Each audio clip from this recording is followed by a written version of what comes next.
Shalom saudara sekalian, kita kembali mengikuti ABAM episode 434. Dari pria usia 21 tahun mahasiswa di Semarang berjemaat di GSKI Betani Nginden. Tapi sejak saya membacakan ini kebetulan tapping tanggal 20 Juni hari Senin 2022. Betani Nginden sudah tidak lagi ada dalam sinode GSKI. Betani Nginden sudah kembali ke Betani, Gereja Betani Indonesia. Jadi ini saya luruskan ya. Jemaat GSKI Betani Nginden sekarang sudah menjadi Gereja Betani Indonesia Nginden. Salam Pak, saya ingin bertanya mengenai penjahat yang berada di samping Yesus ketika disalibkan. Menurut salah satu khotbah Pak Wiknyo, penjahat tersebut bukanlah penjahat kriminal, tapi jika penjahat tersebut adalah seorang kriminal, apakah dia tetap masuk surga? Kalau dia penjahat kriminal tetap masuk surga jika sikap hatinya benar. Tetapi ternyata kalau orang sudah biasa berbuat jahat, tidak mungkin mendadak bisa menjadi baik. Penjahat politik yang mengusahakan kemerdekaan bagi bangsa Yahudi adalah orang-orang zelot. Ini orang-orang yang disebut pejuang gerilya untuk melepaskan diri dari penjajahan Roma. Tentu tidak sama dengan penjahat kriminal yang hidupnya hanya mencari uang dengan menjahati orang. Jadi kalau Anda tanya, kalau dia penjahat kriminal gimana? Masuk surga jika dia memiliki sikap hati seperti penjahat yang baik tadi. Seperti penjahat kriminal tadi. Maksudnya seperti penjahat politik tadi. Tapi ternyata penjahat kriminal tidak mungkin bisa menjadi baik mendadak. Ya, ini penting sekali. Seandainya penjahat kriminal ini bersikap baik seperti penjahat politik, ya masuk surga. Tapi tidak mungkin. Kalau orang sudah biasa berbuat jahat, tidak mungkin mendadak jadi baik. Apakah ada perbedaan di antara waktu Tuhan dan rencana Tuhan? Apakah ada perbedaan di antara waktu Tuhan dan rencana Tuhan? Di dalam rencana Tuhan itu ada waktu Tuhan. Waktu dalam arti kronos, urut-urutan. Dan di dalam waktu Tuhan ada rencana Tuhan. Di sini kita perlu tahu pengertian waktu. Waktu bisa dalam arti durasi. Dalam bahasa Yunaninya hora. Di dalam waktu Tuhan pasti ada rencana Tuhan, ada urut-urutan. Itu kronos. Waktu juga bisa berarti kronos, urutan. Artinya rencana Tuhan dalam urutan-urutan waktu itu ada di dalam waktu Tuhan. Kronos Tuhan di dalam hora Tuhan. Di dalam hora Tuhan ada kronos Tuhan. Oke, Tuhan memberkati. Dari laki-laki usia 22 tahun belum menikah, seorang peneliti. Salam Pak Era, saya memiliki teman sedang bekerja di tempat yang dia sukai dengan gaji UMR. Saat ini dia sedang bergumul karena ditawari pekerjaan yang gajinya 5 kali UMR. Namun pekerjaan yang ditawarkan adalah menjadi pelayan di kasino. Di saat yang sama keluarganya sedang bergumul hebat dengan masalah keuangan mereka. Saat ini pun dengan gaji UMR ia pun tidak bisa menabung karena harus membantu permasalahan keuangan keluarganya itu. Dia sedang diperhadapkan dengan masalah moral dalam bekerja. Sekaligus ada realitas di mana ia rindu untuk melayani keluarganya dengan menyediakan uang bagi mereka. Saran apa yang bisa saya bagikan untuk teman saya ini? Seandainya dia mendapat gaji 5 kali lipat di kasino, katakanlah hari ini gaji dia 4 juta. Lalu sekarang gaji menjadi 20 juta. Apakah dengan uang 20 juta dia bisa membantu keluarganya bisa menjadi baik? Anda katakan bergumul hebat dengan masalah keuangan mereka. Pergumulan hebat apakah ini? Saya tidak tahu apakah ada yang sakit atau masalah hutang piutang, saya tidak tahu. Tetapi pertanyaan saya, dengan gaji 5 kali lipat, apakah dia bisa membantu? Juga tidak sekaligus kan? Dia mendapat gaji itu perlu waktu banyak untuk memperoleh uang besar untuk menyelesaikan masalah hebat keuangan ini. Percayalah bahwa masalah besar apapun tidak melampaui kekuatan manusia. Jadi kalau dia mau melayani keluarga tidak harus dengan uang. Harus dengan tulus hati, Tuhan pasti bisa memakai dengan cara lain, tidak harus menggunakan uang. Jadi kalau saya menjadi orang ini, saya tidak akan kerja di kasino. Apapun yang terjadi, karena keselamatan kekal tidak bisa ditukar dengan apapun. Nasihatkan ini. Semua masalah pasti tidak melampaui kekuatan kita, pasti ada jalan keluar dan selesai pada waktunya. Jangan menggunakan cara sendiri atau cara manusia. Oke, seorang ibu dengan 2 putra, ibu usia 49 tahun. Salam Pak Eras, pada saat saya mendengar Bapak di Abam 407, ada pernyataan Pak Eras tentang dunia yang akan datang, yang kehidupannya seperti di bumi ini. Apakah itu mengartikan bahwa saat kita kembali ke langit baru, bumi baru, kita akan kembali bersama dengan orang-orang yang kita cintai dan kasihi, sama seperti ketika kita ada di dunia ini, Pak Eras? Saya mohon bimbingan dan arahan Bapak, karena saat mendengar itu hati saya menjadi bahagia, karena saya akan kembali bersama dengan suami saya yang sudah terlebih dahulu kembali ke rumah Bapak di surga dan berjumpa dengan Tuhan Yesus. 100% absolut mutlak, ya, kita akan ketemu dengan orang-orang yang kita kasihi. Dan inilah yang menjadi kebahagiaan kita. Maka bagi mereka yang sudah punya umur, pada umumnya kalau sudah meninggal, pasangannya lebih baik tidak menikah. Ya, usia ibu 49 tahun, ya cukup umur ini, lebih baik tidak usah menikah, bertemu dengan suami lagi nanti di langit baru, bumi baru. Oke. Ibu 4 anak, 2 laki-laki, 2 wanita. Ya, tapi usianya tidak dijelaskan. Salam Pak Erastus, anak saya yang paling besar wanita, sudah menikah dan punya sepasang anak umur 3 tahun dan 1 tahun. Yang mau saya tanyakan, suami saya sudah meninggal tahun 2017. Jadi sudah jadi nenek ya, sudah jadi oma. Suami sudah meninggal tahun 2017 dan selama hidupnya tidak memiliki pekerjaan tetap, dan saya sebagai istri yang mencari nafkah untuk menghidupi keluarga, dan kami tinggal di rumah mertua karena suami saya anak laki-laki satu-satunya yang mempunyai 4 adik perempuan dan tidak mau jauh dari mamanya.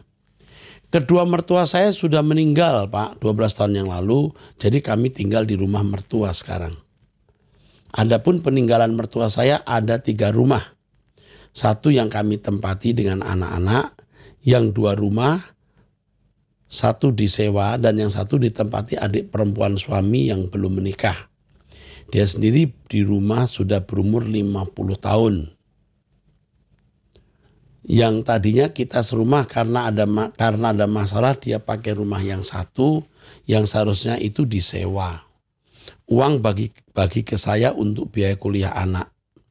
Tapi karena ditempati kita tidak dapat uang sewa. Yang tadinya sewa rumah suami saya yang ambil, tapi semenjak suami meninggal kami tidak bisa lagi menikmatinya. Menurut Bapak, apakah kami berhak atas warisan peninggalan mertua, Pak? Secara hukum, ya, berhak sekali, sangat berhak. Dan bagaimana menurut Bapak pembagian yang adil? Nah, ini harus dibawa kepada pengacara yang tahu mengenai pembagian warisan.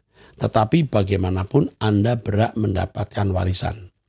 Karena saya sekarang masih miliki anak yang harus kuliah, memang sudah memang dua sudah bekerja dan saya pun puji Tuhan masih bekerja marketing lepas.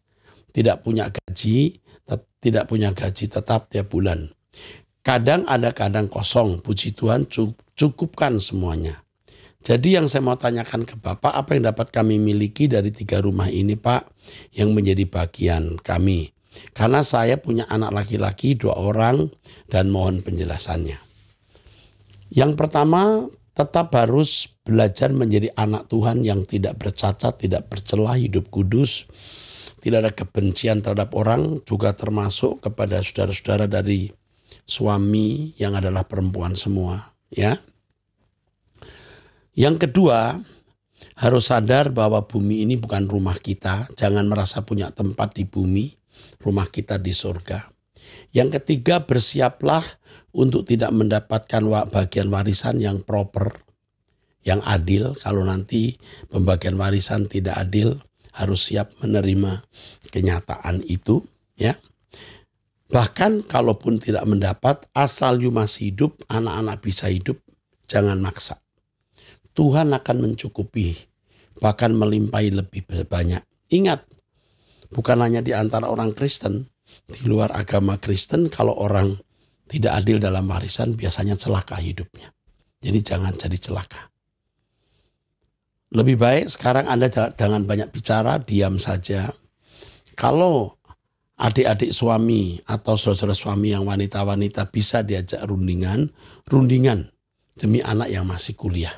Tapi kalau Anda masih bisa membiayai anak sekolah, semua jalan, diam saja. Diam cari Tuhan. Tuhan itu hebat, bekerja luar biasa. Tuhan punya banyak cara untuk menyelesaikan ini. Kembalikan ke Tuhan, ya. Oke, sekarang saya teruskan dengan pertanyaan yang kelima, ya.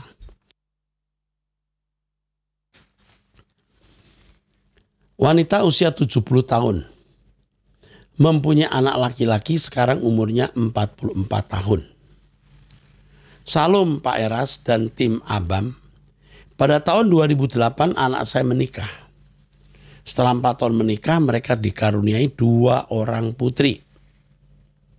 Anak saya tinggal dengan keluarga mertuanya, orang tua dari istrinya. Rumah tangga anak saya tidak harmonis. Setelah putri mereka berumur 3 tahun, anak saya digugat cerai istrinya dan terjadilah perceraian di tahun 2015. Hak asuh putri kembarnya jatuh pada istrinya. Oh ya tentu, karena di bawah umur. Pada tahun 2021 anak saya dijodohkan dengan ponakan saya.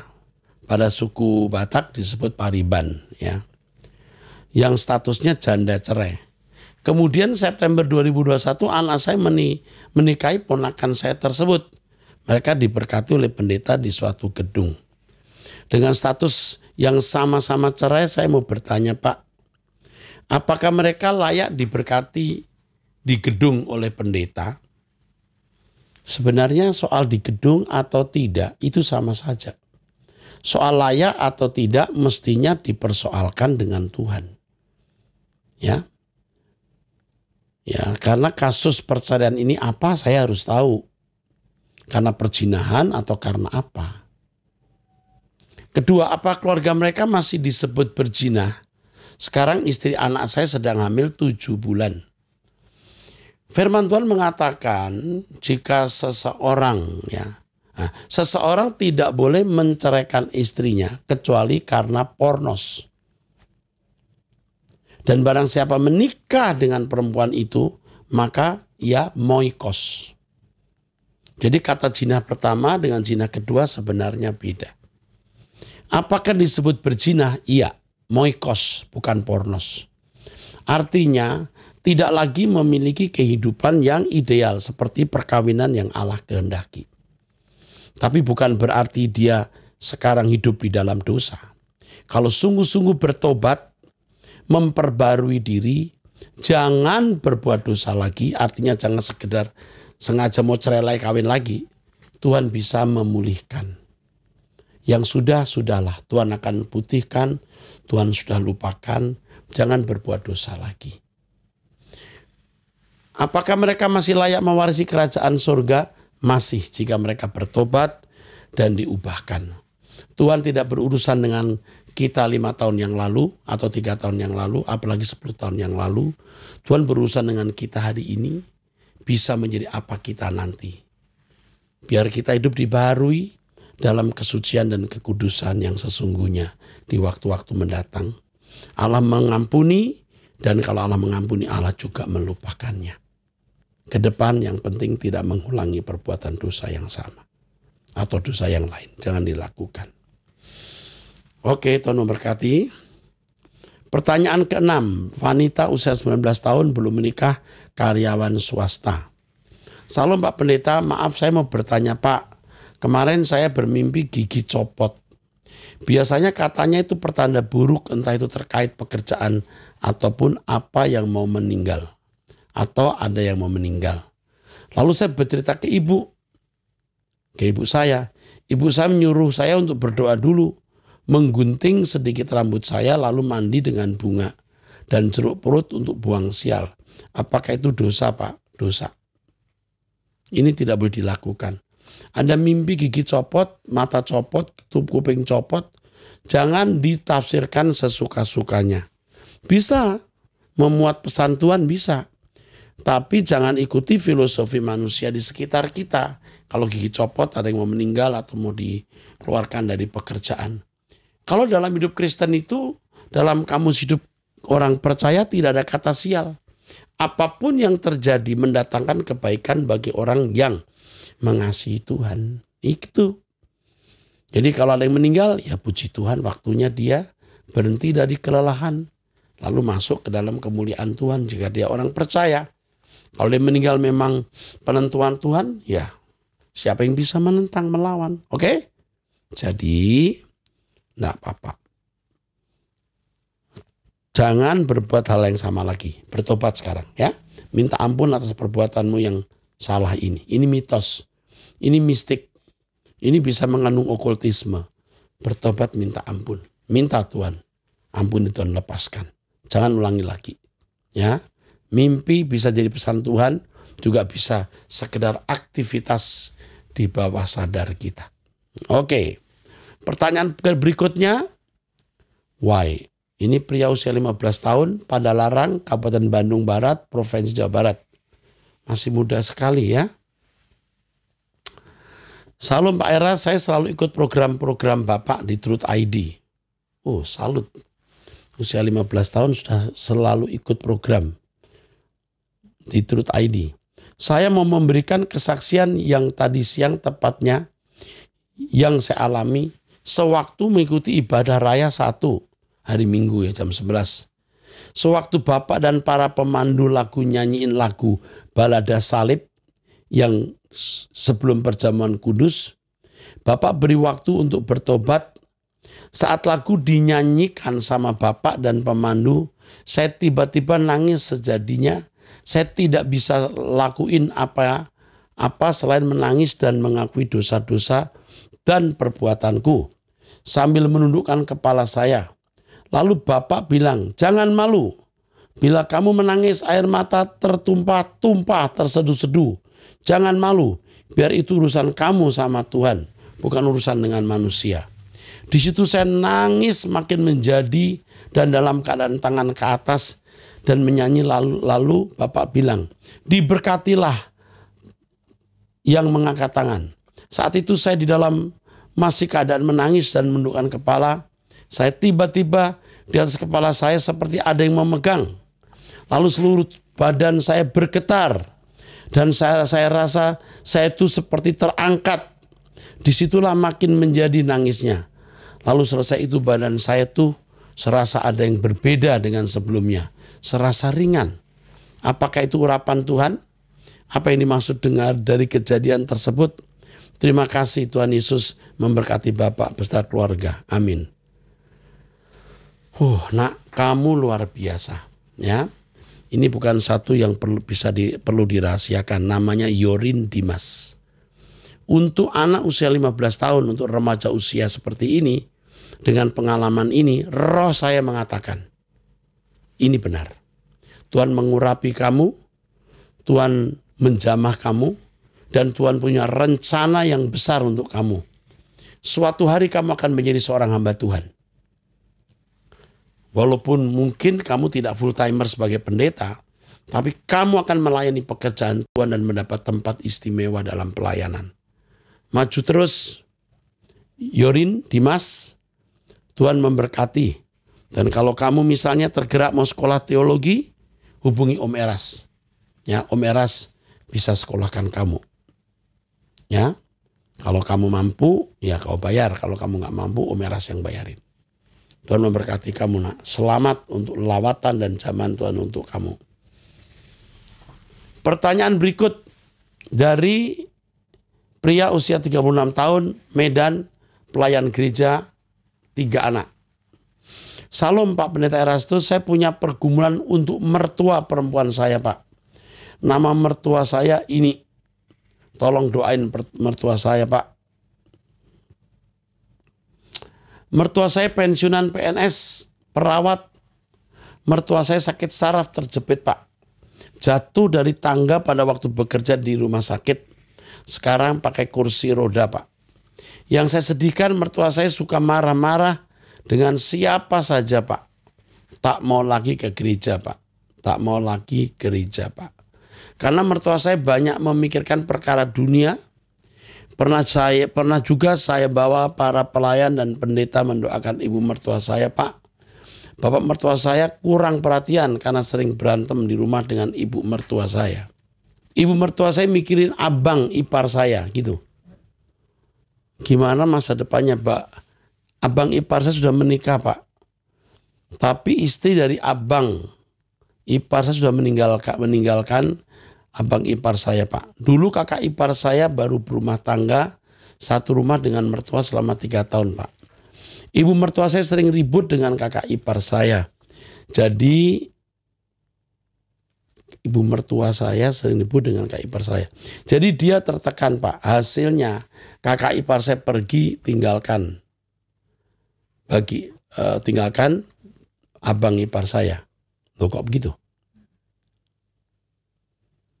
Memang ibu mertua saya semasa bekerja masih aktif, sering berdukun, Pak. Saya tahu karena saya 5 tahun satu rumah dengan mertua saya bersama istri saya. Tapi saya sudah tidak satu rumah lagi dengan ibu mertua saya, Pak.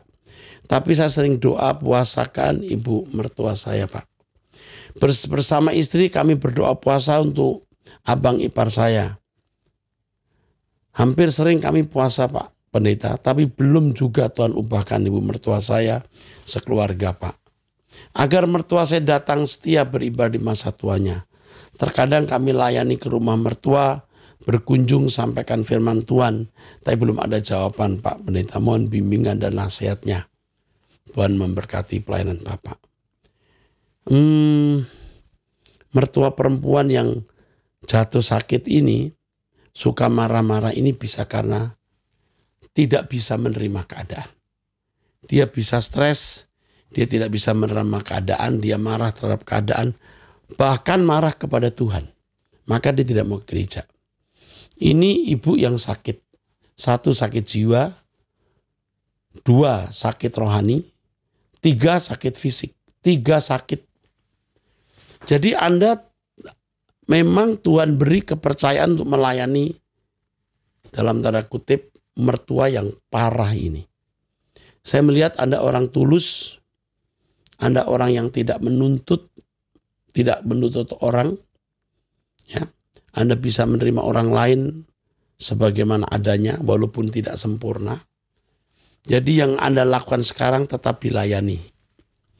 Ya, tetap dilayani. Mertuamu engkau layani, abang iparmu engkau layani. Hasilnya jangan ditargetkan karena ini tergantung individu memberikan respon. Kalau Anda punya mertua, punya abang ipar, kok tidak berubah-berubah, jangan kemudian Anda jadi marah. Yang penting Anda berubah terus. Anda tidak berhenti melayani.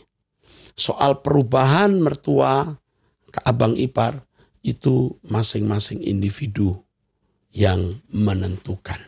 Allah pun tidak bisa merubah orang kalau orang itu memang dasarnya tidak mau berubah. Jadi selesaikan bagianmu dengan baik, nanti terserah. Ya, kelanjutan dari hasil pelayanan Anda. Selesaikan bagianmu. Yang bukan bagianmu, biar Tuhan selesaikan. Tuhan memberkati Anda. Anda akan diberkati Tuhan. Sudah diberkati Tuhan, bahkan anak cucumu akan diberkati Tuhan. Orang yang kau kasih pun akan diberkati Tuhan. Orang seperti Anda layak masuk menjadi anggota keluarga kerajaan Allah. Bertumbuh terus ya melalui Truth ID dan doa puasa bersama kami. Puji Tuhan. Yang terakhir, Salam Om Erastus, saya punya adik namanya ini. Menikah dengan Muslim. Saat mereka sudah bercerai, ibu saya menyuruhnya dibaptis ulang. Adik saya nggak mau. Katanya apaan sih dibaptis 2 kali. Tapi karena ibu memaksa dengan alasan supaya bertobat sungguh-sungguh kata ibu. Supaya bertobat sungguh-sungguh kata ibu. Ya adik saya akhirnya dengan terpaksa mau dibaptis lagi. Saat dibaptis kolam baptis, adik saya seperti kerasukan, manifest. Dia meronta-ronta, berteriak-teriak. Kenapa ya Om bisa begitu? Setelah dibaptis itu adik saya malah jadi kurang percaya. Adik saya bilang yang penting baik, kata Om Eras. Adik saya bilang yang penting baik, kata Om Eras. Oh iya baik. Tapi baik dalam standar kerajaan Allah loh. Baiknya orang percaya itu sempurna seperti Yesus. Kalau tidak itu bukan baik. Jangan salah mengerti. Yang penting baik, kata Om Eras, masuk LB3. Iya, kalau bagi orang di luar Kristen, nah ini ada penghakiman yang berbeda dengan orang percaya. Karena standar orang percaya harus sempurna seperti Bapa dan serupa dengan Yesus. Nggak Kristen juga bisa masuk LB3? Adik saya bilang gitu. Oh nanti dulu. Kalimat ini tidak boleh sembarangan dimengerti. Kalau memang orang tidak ditentukan mendengar Injil, ya dia dihakimi menurut perbuatan. Tapi kalau orang mendengar Injil, dia harus sempurna seperti Yesus. Harus serupa dengan Yesus. Atau sempurna seperti Bapa. Karena kami sekeluarga pecinta Om Erastus, salahkah dibaptis kedua? Terima kasih Om Eras. Sebenarnya dibaptis 2 kali tidak bisa dikatakan salah. Karena saya juga melakukan atau pernah mengalaminya. Dulu dibaptis sembarangan, sekarang dibaptis dengan sungguh-sungguh sebagai tanda kesediaan kita meninggalkan manusia lama, hidup dalam hidup yang baru. Tapi kalau sudah pernah dibaptis, ya sudah. Jatuh dalam dosa, bersalah, ya bertobat lagi. Dan baptisan yang pernah dilakukan itu harus diklaim, dinyatakan sebagai tanda kesediaan kita mati bagi dunia, meninggalkan percintaan dunia, meninggalkan dunia, lalu hidup untuk Tuhan, hidup mengasihi Tuhan. Tapi dipaksa baptis 2 kali ini yang menurut saya tidak patut, jangan dipaksa. Kalaupun dia mau dengan rela, biarlah dia dengan rela. Adapun mengenai mau meronta-ronta dan berteriak-teriak di kolam baptisan, ini merupakan indikator atau petunjuk bahwa adik Anda ini ada ikatan okultisme. Saya khawatir dia belum dilepaskan dengan tuntas. Makanya ini begini, punya banyak alasan yang macam-macam sehingga tidak jadi Kristen yang baik ini. Ya, jadi saya kira ini harus dilayani secara pribadi lagi. Adik Anda satu ini orang yang perlu perhatian. Adik Anda ini sebenarnya stres. Adik Anda ini sebenarnya perlu pelayanan pribadi.